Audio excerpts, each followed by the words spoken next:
опять на вокзал, и опять к поездам, и опять проводник выдаст белье и чай.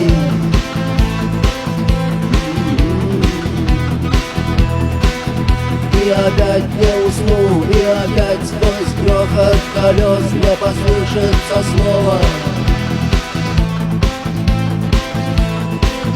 прощай. Но странный стук зовет дорогу. Может, сердце, может, стук в дверь. И когда я обернусь на пороге, я скажу одно: